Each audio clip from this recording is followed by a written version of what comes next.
بسم الله والحمد لله والصلاة والسلام على سيدنا محمد رسول الله. ان شاء الله النهارده هتكلم عن 3 حاجات: ابديت الفاريبل، وحاجه اسمها الانيشاليز، وحاجه اسمها الديكريل. طيب نبدا معاك بس ايه الفاريبل. اراجعلك عليه بسرعه. قلنا ان الفاريبل ده هو الجمله دي كلها على بعضها اسمها فاريبل. خليك فاهم الحته دي، ان ده كله كده على بعضه صندوق بس اسمه باسم الادرس. خلاص. طيب قلنا اللي احنا عشان نسميه لازم نسميه بشروط معينه، وده الشرط بتاعها ان اول حرف كابيتال، اول حرف سمول من اول كلمة، واول حرف كابيتال من باقي الكلمات.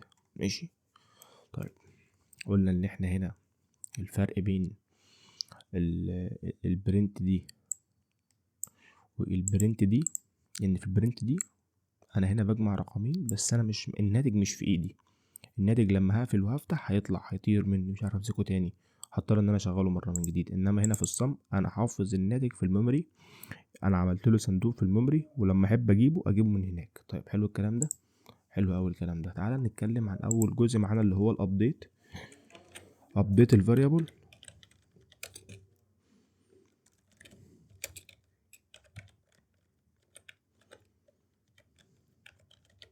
ابديت الفاريبل بيتم ازاي؟ ان انا مثلا اقول له انت الاكس ايكوال 5 واعمل له علامه. هو بيقول لي ان الاكس دي اوريدي موجوده، دي اول مشكله معانا. ما ينفعش ان انا اجي اعرف الاكس دي مره تانية طالما ان هي اتعرفت مره فوق. حلو الكلام. اعمل ايه؟ اغيرها على طول. حلو الكلام. يعني انا ما ينفعش اعرف مرتين الاكس. خلاص. طيب كده هو مش هيعرف لما يروح يجيب، مش هيعرف انت عايز دي ولا دي. خلاص. طيب هنخليها ذات المره دي. لما احب اعمل لها ابديت اروح اقول له مثلا الذات ايكوال 10. انا هنا جاوبتك على سؤال انت ايه عايز تعرفه، اللي سألتك فيه قبل كده: ايه اللي انا ممكن اشيله من الجملة وما تتأثرش بيها. هنا انا شلت داتا تايب، خدت بالك من النقطة دي. وبعد شوية هشيل حاجة تانية والجملة مش هتتأثر.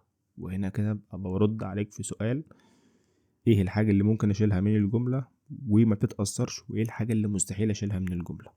كده انا ايه وصلت معاك للابديت. تعال نتكلم على الانيشاليز الاول عشان تاخد اجابه الايه السؤال. الانيشاليز ان احنا قلنا ان احنا نعرف نكتب الجمله كامله ونعرفه، يعني نديله انت مثلا ونديله القيمه بالكامل. طيب حلو قوي. الفرق بينها وبين الديكريل اللي هو ايه؟ بص تعالى كده اهو، او الديكريليشن مش مهم. الديكريل او الديكريليشن ان انا اقول له ايه مثلا الانت بي. انا هنا عملت ايه؟ انا هنا شلت الفاليو من الجمله. في الابديت هنا اهو انا شلت الداتا تايب، هنا انا شلت الفاليو. يبقى انا هجاوبك على الايه السؤالين: ايه اللي انا ينفع اشيله من الجمله ومتتأثرش؟ ينفع اشيل الداتا تايب او الفاليو. بس ايه اللي انا مستحيل اشيله من الجمله ولو شلته الجمله تبوظ؟ الاسم بتاعها او الادرس.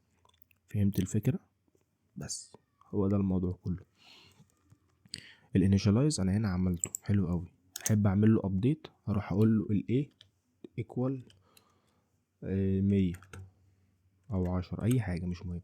خلاص. طيب هنا الدي انا هنا انشأته وقلت له روح احجز مكان في الميموري، اعمل لي بوكس هناك بس ريح شويه، ما تدلوش كل الحاجات اللي فيه وانا بعدين هديله. بص الكلمه دي، بص كده اهو، قلت له خد بالك ان الدي بتساوي 10. يبقى هو انا عملت هنا البي بتساوي 10. يبقى انا هنا عملت ايه؟ قلت له احجز لي المكان ده، وبعد ما تحجزه مره تانية هبقى اقول لك ايه اديله قيمته. يعني عارف ايه؟ رحت اشتريت محل وظبطت المحل وسبته مقفول، وقلت بعد شهر اروح اشتري له بضاعه. هو ده اللي احنا عملناه. انا هنا اشتريت محل اهو، اشتريت بوكس وسبت البوكس مقفول، وبعد شهر ولا حاجه اديت له ايه قيمه للبوكس ده، اديت له 10. فهمت الفكره؟ انما هنا جيت اشتريت المحل ودخلت فيه البضاعه على طول اول ما اشتريته، وبعد فتره رحت ايه مغير البضاعه. يعني واضحه أوي، ما فيهاش حاجه صعبه. يبقى عندنا الابديت والانيشاليز والديكريليشن. خلاص، موضوع بسيط ما فيهوش حاجه صعبه. ان شاء الله الفيديو اللي جاي هتكلم بقى فعلا عن السترينج وهبدأ اخش معاك في تفاصيل السترنج ايه، وازاي نكتبه، وايه هو الدبل كوتيشن، وايه هو السنجل كوتيشن، والتفاصيل دي. موضوع بسيط يعني. والفيديو ده برضو انت لو في حاجة مش فاهمها او حاجة مش واضحة معاك ابعت لي ونظبطها مع بعض.